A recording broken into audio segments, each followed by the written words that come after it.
Cognitive behavior theory suggests that cognitive distortions, unhelpful thoughts, maladaptive thoughts could lead to disruptive behavior and negative emotions. So CBT is supposed to uh, address those negative thoughts to become more coping thoughts, which is applicable in my client's case.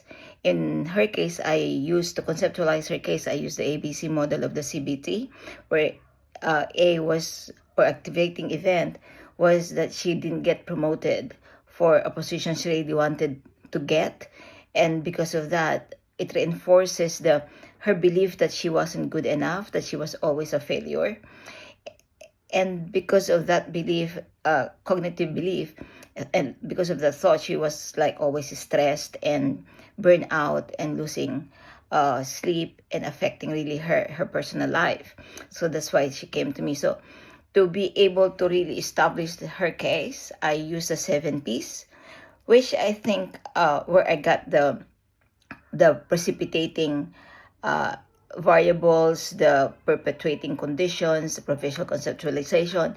So I think I was able to use that model of that approach to establish the case, where I learned that it was that she started feeling that having those thoughts since she was a child, because in their family there was always like a competition, because the parents were quite high achiever, so they tend to motivate in a way their kids to do more, to do better, but without recognition and validation.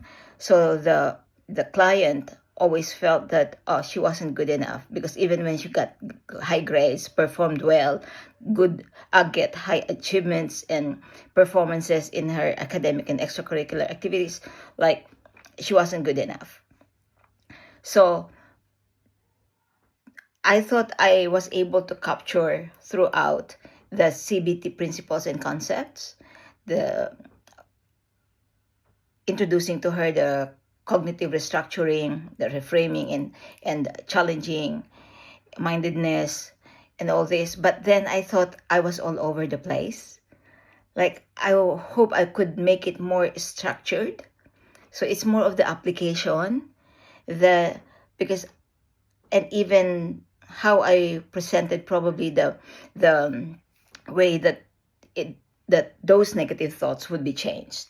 So, but anyway, I think that's my thing there, like the application of it, not so structured, not so flowing. And the second one is, you were asking of if I use the micro scale. Yes, I used two reframing situations, where first with the parents, I told her that maybe the parents saw something in her which was really good, that she could do more. So even if she got higher grades than the siblings, they still didn't recognize or didn't validate for her to strive more, because maybe the parents were thinking that, oh, she's really smart, she could do more. So I reframed her negative thought, that her parents in a way pushed her to have that negative thought, into something like, oh, they were motivating you so that you can achieve more. And then the other reframing was for not getting the job. I said maybe it wasn't the time for her, that maybe it doesn't mean that she's not good enough, but because she's got and took her to think of the situation where she didn't get it, or she got it, but then what would happen with the two kids saying that you're not always with us. So it will be another situation for her. So in a way, it was a blessing. So those are the two reframings. But then the challenging wasn't that emphatic. So I just said that, oh, despite of your achievements, is it logical? Is it right to say that you're not good enough? So she said, thought about it, and then she said, oh, yes.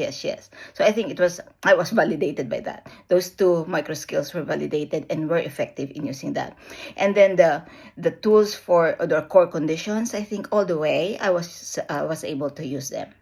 I think it was like, the passionate me showed up in all through my congruence, my empathy, and my personal regard for her, saying that, oh, you're really good enough and maybe better. So yeah, I think I did well, but the concepts a bit need more practice. Thank you.